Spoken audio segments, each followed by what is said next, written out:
Guys, how's it going? Welcome back to the channel. I went to Gloucestershire Regional this weekend and I came top 8 playing the Prank Kids deck. It was a great event, played some pretty good players, and yeah, we got top 8, so I'm pretty chuffed. I could have won the event, but it wasn't to be. And yeah, we'll take top 8 though, and we'll go into the next one, I suppose. If you guys are new, feel free to subscribe, like, and check out my Twitch as well. And yeah, I'm just getting straight into the deck profile. Okay, so we played 60 cards, and I think this format you have to play 60 cards. We want to play Souls, DPE, Adventurer, Hand Traps, Engine. So there's so many cards you want to play in your deck, and I felt like playing 60 cards is just correct. So we'll get onto it and all the ratios and try and cover some of the maths. But yeah, if you guys have any questions, just let me know in the comments. I'll do my best to answer. So start off with the Hand Traps. So we play 18 Hand Traps in the main deck. This gives us just around 50% chance to see 2 and just over 85% chance to see 1. So I feel like these ones are quite standard. Imperm, Ash, Ogre, Veiler and Nib are just quite prominent in this format. Droll, I prefer Droll over Bell. A lot of times in testing I was using Bell to stop the Water Enchantress and to stop DPE. But I found that if you Bell a Water Enchantress and they have the right, you just get punished super hard for that. So I'd rather do this in resolution of the Water Enchantress or even on the first ad of the right. Some people are just doing engine ads and then on resolution you drop this and they can't resolve any Dracoback Griffin. So yeah, I feel like this card is actually super good. I played Dragon Link. I didn't play any Flunderies, but Flunderies, this card is really good against, obviously shuts off their turn pretty much. So yeah, obviously if they don't have Dimension Shifter, which turns off these and these. So yeah, that sucks, but if they have it, they have it. But yeah, these hand traps are quite standard. Like I said, it's about 50% chance to see 2, which we want to do this format. You want to pair 2 hand traps together, which is the aim of the game. And this deck is pretty good at drawing 1 engine card and 4 utility cards, which I think is the upside to playing Prank Kids right now. But yeah, that's the hand traps. Check that there. And then kids, we played 16 kids with no Small World. So I'll get onto my theory behind Small Worlds in a minute.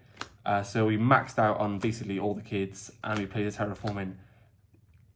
This was actually really good to play at 3. Some people play 2, but because we don't play Small World, it gives us just over 80% chance to see at least 1.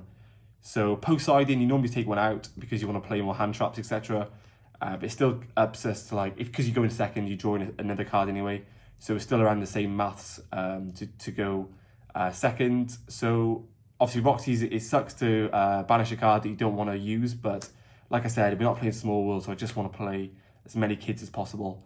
Small World plays into like Droll and stuff, and it sucks to get ashed on the Small World, so I thought I'd just max out on all the kids, make it super consistent, and it gives us more versatility with utility cards, which I'll get onto in a minute. But yeah, I actually didn't mind maxing out the kids. I didn't have too many issues where I opened too many. And yeah, so the deck worked out really well with 16 kids. Yeah, I don't think I'd change this going forward. You could probably play Small World if you prefer it, but I just found that like Small World loses to like Droll and stuff, which is quite prominent in the format right now. So yeah, that's hand traps and kids. And then for the sort of cards you don't want to see, but it's not terrible to see them, is the Pandemonium, the Pranks, and the Thunder Dragon Fusion. This come up like once, but I think it's just too strong not to play it. So yeah, I definitely keep it in the deck going forward because we actually play a second copy of Versailles in the extra deck. But yeah, so I think this card's just too good not to play, because basically like turn 1, 2, you want to make DPE, and then follow up, you can make a second Versailles, or if your first Versailles gets negated, you can make a second Versailles to make DPE, but this is like an extra line with a second DPE if you're in a grind game, and if you top deck it or draw it out of Souls, it's just a free Butler if you have the names engraved, which is very broken. So yeah, these cards you search off Doodle, so it's not much point in playing more than 1 in my opinion. But yeah, that's the sort of engine utility, and then we play the Souls package. I quite like this ratio, 2-2-2. It worked for me. Going second, depending on the matchup, you can actually side out this engine completely and put in more hand traps, which you'll see in the side deck in a minute. But yeah, going first is very insane to play around your opponent having 2 hand traps and you doing the standard board. They go Nib, you go Griffin, they ogre it or Veiler it or negate it somehow, and then follow up, you just drop this and make a Verte and draw 2 cards. Yeah, it's very good. This engine is just very insane in this deck. It's good in general, the adventure cards, but because we play the place and yeah, we play more spell trap cards inside, which you'll see in a minute, you can just send this off and get draw 2 like all the time, which this primarily draws into more hand traps, more disruption. Because DPE, say if they use 2 hand traps, they start in the turn with 4 cards, you're dropping a DPE and you've just drawn 2 for more disruption. So you're basically playing the DPE control deck if they open those 2 hand traps and you go first. So yeah, this engine is really insane. Won me so many games just for free. Yeah, really good engine. And then obviously the Fusion Destiny package, you just play the standard Dasher, Celestial, 2 Fusion Destiny. And then Adventure Engine, which is like the most broken thing in the game right now. I hate this, like, I hate how this is so splashable and everything. And it just makes like pretty much all the good decks right now even better. I'd probably say the most understanded thing is the 2 Fateful. But I really like it in this deck because the chain blocking interaction is very insane for your kids. As well as in the grind game, if you're just grinding with the opponent, you can go Fateful, get another Adventurer if they destroy the Ogre, the first one. And that gives more draws off souls as well. So yeah, I really liked having 2. I don't think I play 3. You could probably mess around with 3, but I think 2 is absolutely insane, especially in 60 cards. If you're playing less than 60 cards, play 1, but because we're playing 60, I wanted to just play the second one. And yeah, this engine is absolutely broken. It's so good. It like needs hits like straight away because the format's like a bit of a mess at the moment, but yeah, we still play it because it's Yu-Gi-Oh! And then the last 2 are just utility cards. We play Terraforming, so we've got 2 copies of mine, and Call of the Grave is just a very broken card. Some people are side decking this going first, but I just think it has so much utility going second, and so many interactions where if you draw it, it can just win you the game. So many times in a grind game, my opponent top decks hand traps, and I just hit it with the Call of the Grave. It's just absolutely insane. Mystic Mine is, no one's like respecting this card right now. Loads of people like not main decking outs to it. Like Jacob back, they just send it off their souls, draw 2, and then they leave all the main deck with no outs to like Mystic Mine. So you just mine them, and there's loops you can do with Prank Kids. If you have a Rocket Ride, you can just keep attacking them for 1,000. Effects, send back 2, make a doodle, tribute, add back, prank, shuffle back, and then you're just looping your opponent and always putting cards in your main deck, and you're getting 1,000 damage every turn with a Rocket Ride.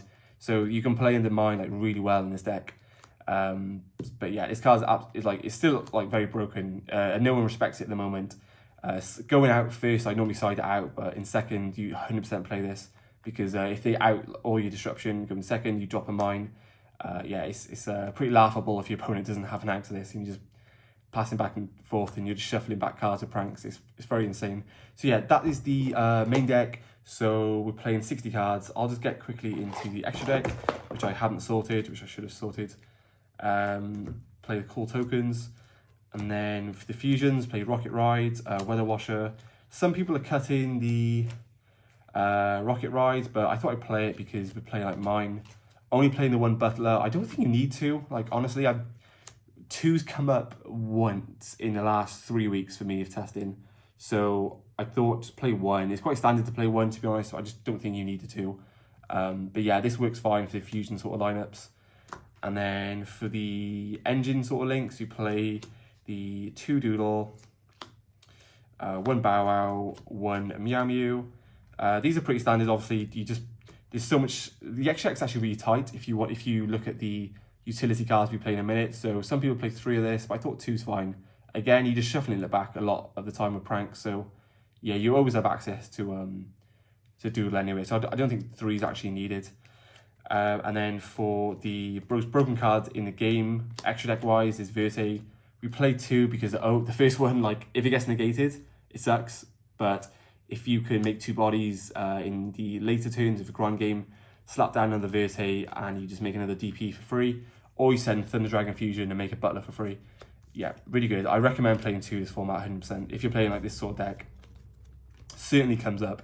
So many times in testing, I was playing the 1 And in a grind game, I was like, oh, if I did a Verte right now, I'd probably win. Because this deck is literally just a DPE deck, and you play the souls to like draw cards, extend, and then a Prank Kids deck just gives you basically a turn, like an insane grind game, and you can do the same thing like every turn, set up Butler, recycle your resources, get draws off pranks, and it becomes quite overwhelming for decks that don't really play these sort of broken engines. And that's why I think this deck's like really good right now, because it just beats most of the decks in the format, outgrinds them, plays a lot more utility, and it's like a 1-card starter for your whole combo. So yeah, really good.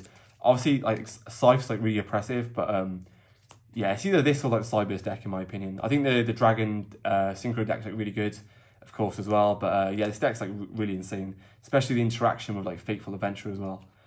We play 2 Link Spider because 2 comes up a lot. I don't play Link Karuuda. I just rather play Link Spider, if I'm honest. If we're going to make the Dark Charmer, we normally just make it off souls anyway, so I didn't really come up where I needed the Link Karuuda.